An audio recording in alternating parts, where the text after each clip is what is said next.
By the end of this video, I'm going to teach you how to become a dragon by 10th level in D&D 5th edition. You will be flying around the battlefield, rules as written, as a massive flying lizard of death. And if this video gets 100 likes, I'll make a part 2 giving you more tips and tricks about the build, and we'll expand on it past 10th level. This 5th edition build is powerful at every level and fun for not only you, but your other players as well.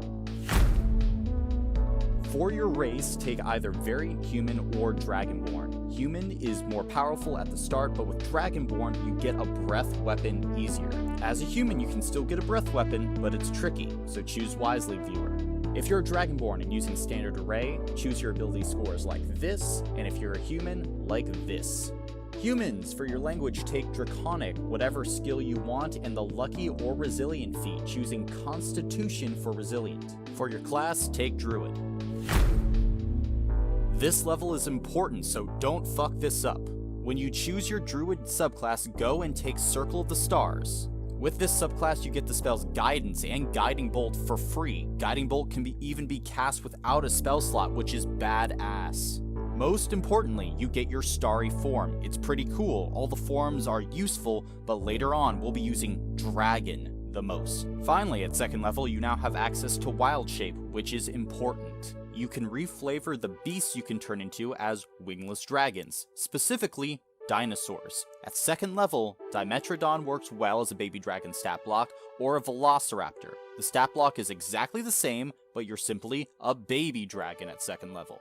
And if your DM won't let you do this, send them this video. I'm going to talk to him now. Oh, random DM, this affects your game in no mechanical way. Your player just wants to have fun. You must do nothing except adjust the description of the wild shape. D&D is a game. Please just let your players have fun, especially if it just takes a description change. I think you'll find that your game is a lot better if you embrace player fun.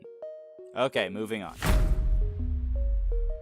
Okay, you get 2nd level spells now. For the love of God, take the spell Healing Spirit Druids. Otherwise, go nuts. Here's a list of spells that are all fantastic to take at this level.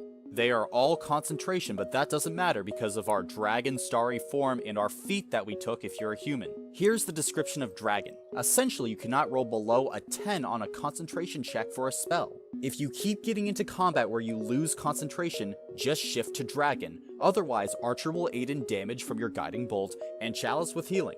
Also, very important point, you maintain concentration on spells in your wild shape. Enhance ability, spike growth, heat metal, etc. can be used as normal in your wild shape. Take a +2 in wisdom for your ability score improvement. If you went human, this should be at an 18 now, or a 17 for Dragonborn. And yeah, speaking of Dragonborn, I forgot to mention, you can use your breath weapon in your wild shape. Wild shape allows you to use your racial abilities, so your reskinned dragon can now breathe your breath weapon if you went Dragonborn. And speaking of a reskinned stat block, at this point you can use the CR 1/2 Black Bear stat block as an improved baby dragon. Your AC is worse than a Dimetrodon, but you have more attacks and are faster. You gain more hit points and 3rd level spells. Call Lightning, Dispel Magic, and Plant Growth are all good choices, particularly Plant Growth. Great druids pick this spell because it locks down the battlefield. We pick up Cosmic Omen at this level. It's an incredibly good class feature that we can use in our wild shape. Woe can be reflavored as a dragon's frightening presence as well. So overall, good level. This is a big one. Here we pick up our most important spell, Polymorph. Pause the video and read the description of the spell if you don't know what it does. Now you can cast Polymorph on yourself and turn into an even bigger dragon. I recommend using the Mammoth stat block. Reflavor the Gore attack into a Bite and the Stomp into a Claw attack. Make sure to activate your Starry form before you cast Polymorph and choose Dragon.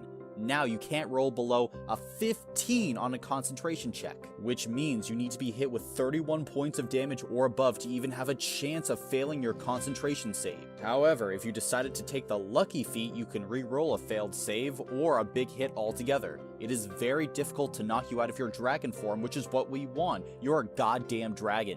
That's useless if you keep failing your concentration save. This is the level where it all happens. Now it is on. With your ASI, you can take a +2 to Wisdom or the Sentinel feat. Boosting Wisdom will help your spell casting, while Sentinel improves your dragonness. Now, we come back to Polymorph. With Polymorph, we can now transform into a Tyrannosaurus Rex. In this form, you are a true dragon. However, you're not skilled enough to create wings. You see, according to all known laws of aviation, there is no way that a dragon should be able to fly. Its wings are too small to get its scaly little body off the ground. The dragon, of course, flies anyway, because dragons don't care what players think is impossible.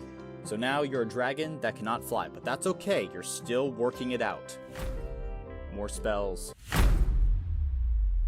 This is the level when we truly become a dragon. At 10th level, our subclass gives us Twinkling Constellation. It boosts all our starry forms. And the boost to our dragon form is very thematic. You now get a fly speed of 20 feet while in your starry form. The starry form still affects us while we're polymorphed too.